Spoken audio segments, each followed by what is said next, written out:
আসসালামু আলাইকুম। আজকে দেখো ওই বেবি হিজাবটা কিভাবে সেলাই করে কাটিং করেছি চলুন দেখা যাক। ১ম এটাকে আমি ৪ ভাঁজ করে নিয়েছি। সুন্দর করে এটাকে ভাঁজ করে নেব। ৪ ভাঁজ করার পর এটাকে আমি কোনাকুনি করে আরেকটা ভাঁজ করব। এর আগে আমি মাপ নিয়ে নেব। তো এখানে আমি ১২ ইঞ্চি নিয়েছি, লম্বা ১২ ইঞ্চি, চওড়াও ১২ ইঞ্চি নিয়েছি। তো এখন এটাকে আমি কোনাকুনি যেটাকে বললাম যে এই কোনাকুনি এটাকে ভাঁজ করুন। আপনারা চাইলে ২ ভাঁজও করে কাটিং করতে পারেন। তাহলে কি যদি আপনারা এইভাবে কাটিং ভাঁজ করে দাগ কেটে নেন তাহলে খুব সহজ হবে।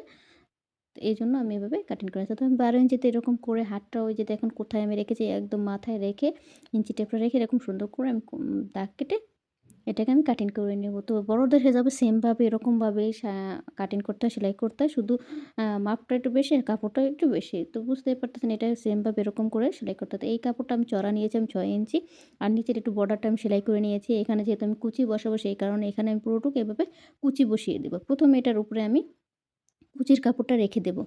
তো পুরোটুকু এভাবে আমি কুচির কাপড়টা রেখে কয়েকটা আমি কুচি দিয়ে দিচ্ছি। দেখুন আমি কীভাবে কুচি আমি হাফ ইঞ্চি দূরের করে এটাকে আমি কুচি দিয়ে দিচ্ছি। তো পুরোটুকু এভাবে আমি কুচি দিয়ে দেব। তো এভাবে আমি পুরোটুকু কুচি দেওয়া হয়ে গেল। তো বাড়তি কাপড়টা আমার যতটুকু ছিল সেটা আমি কেটে নিয়েছি। তো কেটে নেওয়ার পর এখন এটার উপরে আমি একটা চাপ সেলাই দিয়ে দেব। আর আপনাদের যদি আমার এই ভিডিওটা ভালো লাগে অবশ্যই লাইক, কমেন্ট, শেয়ার করে রাখবেন পরবর্তী ভিডিও দেওয়ার জন্য।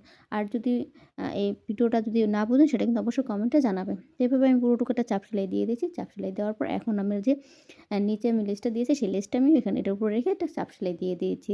তো ভিডিও বড় হওয়ার কারণে আমি লেসটা কীভাবে লাগে সেটা দেখিয়ে দিলাম না, আমি বলে দিলাম সেই অনুযায়ী আপনারা লাগিয়ে নেবেন। তো এভাবে আমি যে মুখের যে পট্টিটা সামনে সেই পট্টিটা আমি কীভাবে কাটিং করছি দেখেন এখানে আমি কোনাকুনি করে কেটে নিচ্ছি। এখানে আমি লম্বা নিয়েছি আমি ২ ইঞ্চি আর চওড়া নিয়েছি আমি ৪ ইঞ্চি। তো এভাবে করে আমি কোনাকুনি করে কেটে নিয়েছি। তো কোনাকুনি কেটে নেওয়ার পর এখন যে রাউন্ড শেপটা সেটা কিন্তু মাথার মুখের উপরে বসবে। সোজা সাইডটা কিন্তু বসবে না। মুখের যে রাউন্ড শেপটা সেটা কিন্তু মাথার উপরে বসবে। তো সেই অনুযায়ী আপনারা সেলাই করবেন। তো দেখুন এখানে আমি ১ম এ অর্ধেক আমি সেলাই করে নিয়েছি যেন আমার ছোট বড় না হয়। এই কারণে আমি এভাবে সেলাই করে নিয়েছি। তারপর এক পাশে সেলাই করার পর আমি অপর সাইডটা সেলাই করে দিচ্ছি।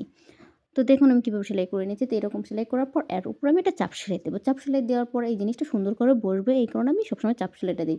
চাপ সেলাইটা কিন্তু মুখের যে কাপড়টা সেটার উপর দিয়ে না সাইডে একটা কাপড় দিবেন। তো এখন এটাকে আমি চাপ সেলাই দেওয়ার পর এখন এটার যে মুখটা সেই মুখটা আমি পুরোটুকু মাপ দিয়ে এটাকে আমি সেলাই করে নেব।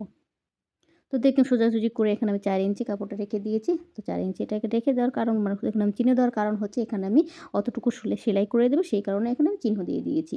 তো পুরোটুকু এভাবে আমি সেলাই করে নিচ্ছি। তো দেখুন এখানে আমি কিন্তু ডবল করে সেলাই করে নিচ্ছি। তো সেলাই করার পর মুখের যে কাপড়টা ছিল এই যে এখানে সেখানে কিন্তু আমি একটু ভাঁজ করে একটা সুতা ২ সুতা মানে সেলাই করে নেব। এখানে আমি ২ টা ভাঁজ দিয়ে সেলাই করে নেব। তো দেখতেই পাচ্ছেন ঘুরিয়ে, ঘুরিয়ে আমি পুরোটুকু এভাবে সেলাই করে নিচ্ছি। আপনাদের যদি বুঝতে অসুবিধা হয়, কোথাও যদি সমস্যা হয় সেটা কিন্তু আমার কমেন্টে জানান, আমি রিপ্লাই দেওয়ার চেষ্টা করব। আর সেমভাবে বড়দেরটা এরকমভাবে সেলাই করুন, ইনশাআল্লাহ হয়ে যাবে। তো হয়ে গেল সুন্দর হেজাব সেলাই। তো ভিডিওটা কেমন লাগছে অবশ্যই কমেন্টে জানাবেন। আর স্কিপ না করে ফুল ভিডিওটা দেখে যান।